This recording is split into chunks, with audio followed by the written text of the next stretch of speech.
welcome to my channel. Kali ini kita akan membahas input sensor ultrasonic di aplikasi Proteus dan Arduino. Nah, untuk sensornya itu seperti ini ya guys.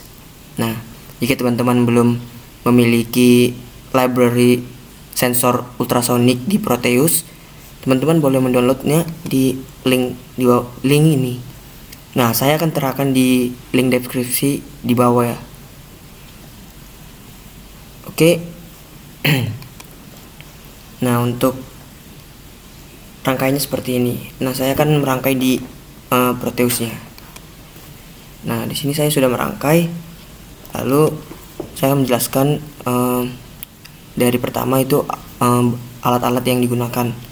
Nah, di sini satu buah Arduino Uno R3 LED berwarna kuning, lalu ground. Nah, di sini virtual terminal, satu buah sensor ultrasonic atau yang sering kita sebut dengan sonar 1. Nah, di sini potentiometer. Di sini untuk voltmeter DC. Nah, ini power dan ini ground. Oke, untuk pin triggernya kita hubungkan ke pin 7, echo kita hubungkan ke pin 6, lalu LED kita hubungkan ke 13. Lalu untuk test pinnya kita hubungkan ke potentiometer dan kita sambungkan untuk mengukur tegangan menggunakan voltmeter DC. Nah, di sini untuk virtual terminalnya RxD-nya kita hubungkan ke 1, TXD kita hubungkan ke 0. Nah, jika sudah seperti ini, kita akan masuk ke codingan Arduino-nya. Nah, seperti biasa teman-teman, saya akan membahas satu persatu atau tahap per tahap pengkodingan. Nah, di sini saya mulai dengan pinnya. Nah, di sini pin trigger yaitu di pin 7 seperti saya bilang tadi, echo di pin 6 dan LED di pin 13. Nah, untuk void setupnya serial begin 9600 yaitu starting serial terminalnya. Nah, untuk LED-nya sebagai output, lalu kita masuk ke void loop. Nah, di sini long duration. Nah, sebelum masuk ke long duration saya akan menjelaskan dulu. Sebenarnya sensor ultrasonic tersebut kerjanya seperti ini. Nah, jika sensor ultrasonic tersebut memancarkan sebuah gelombang, lalu dipantulkan dan ditangkap lagi oleh sensor tersebut atau receivernya. Nah, berapa lama waktu dari pengiriman dan sampai penangkapannya lagi. Nah, di situ yang kita sebut dengan long durationnya. Nah, untuk long centimeternya itu kita bilang sebagai jaraknya lah. Nah, berapa panjang jaraknya dari sini ke situ, hitungan jarak lah ya. Di sini pin mode triggernya output. Jikalau maka kita buat kita delay sebesar 2 mikrosecond. Jika high kita delay sebesar 10 mikrosecond. Nah, kita buat lagi low. Nah, untuk echo-nya kita buat input. Nah, kita buat kode duration pulse in echo pin high. Nah, ini centimeter tadi, microsecond to centimeter duration. Nah,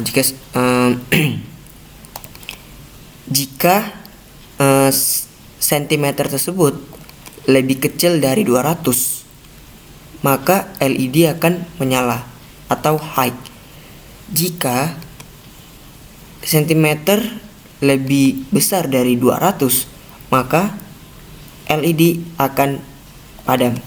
Nah, di sini untuk print sentimeternya, tulisan sentimeter.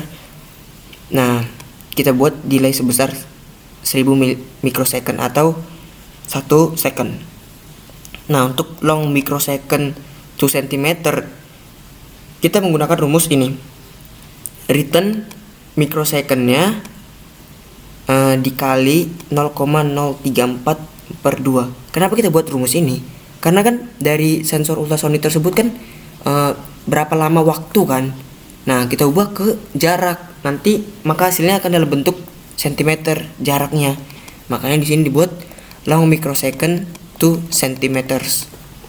Nah, jika sudah seperti ini, untuk mengecek bahwa codingan Arduino-nya benar, cukup mengklikkan tombol centang yang ada di atas. Nah, jika sudah tulisan done compiling, maka program kamu akan sudah benar. Nah, langsung masuk saja ke Proteusnya untuk menguji cobanya. Sebelum itu, dari Arduino-nya ini kita buat dulu, kita akan menghubungkan Arduino-nya ke Proteusnya dengan mengklikkan sketch export compile binary. Nah, sudah, baru kita masuk ke Proteusnya. Nah, di sini sebelum kita mulai, kita akan menginput yang tadi tuh, yang dari Arduino-nya ke Proteus. Di program file, kita klik ini, lalu pilih sensor ultrasonic Inno standard hex. Klik open, lalu OK. Nah, untuk yang sensor ultrasonicnya, kita klik, baru kita pilih yang library, yang di library yang tadi sudah kamu download. Nah, pilih yang tipe tab hex. Nah, ultrasonic tab hex. Klik open. Oke. Nah, di sini sudah masuk. Lalu kita mulai saja ya. Nah, di sini kan tertulis 509. Nah, tadi kan jika sentimeternya ini lebih dari 200, maka LED akan mati. Nah, kita turunkan ya. Kita coba dia di bawah 200. Apakah LED-nya akan hidup apa mati? Kita turunkan. Dan turunkan lagi. Oke. Nah, di sini udah 188 cm. 188 ini kan di bawah 200 ya.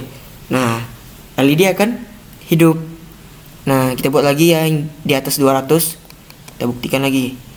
Nah, 209, maka LED akan padam. Nah, jika sudah seperti ini, maka project kali ini sudah benar. Nah, untuk pengaplikasian atau penggunaannya, kita bisa terapkan pada untuk membuat pintu otomatis. Nah, di sini pintu otomatisnya ini keren ya. Iya, karena kan sekarang udah dunia otomatis ya. Kita misalkan aja nih, kalau misalkan LED-nya hidup, maka pintu akan terbuka. Jika mati, pintu tidak akan terbuka. Nah, jika jarak kita nih, misalkan kita mau menuju pintu, jarak kita ke pintu sebesar lebih dari 200, maka pintu belum akan terbuka. Nah, jika jarak kita ke pintu sebesar kurang dari 200, maka pintu akan terbuka dengan otomatis. Nah, itu akan mempermudah pekerjaan manusia dengan pengaplikasian seperti ini. Teman-teman boleh mencoba pengaplikasian tersebut agar dapat mempermudah kegiatan sehari-hari. Nah, terima kasih sudah menonton video tersebut. Jangan lupa like, comment, and subscribe. Nah, teman-teman boleh mengkomen agar saya bisa membuat yang lebih terbaru lagi, atau bukan hanya sensor ultrasonik, sensor suhu atau yang lainnya juga. Nah, sekian dari saya, terima kasih.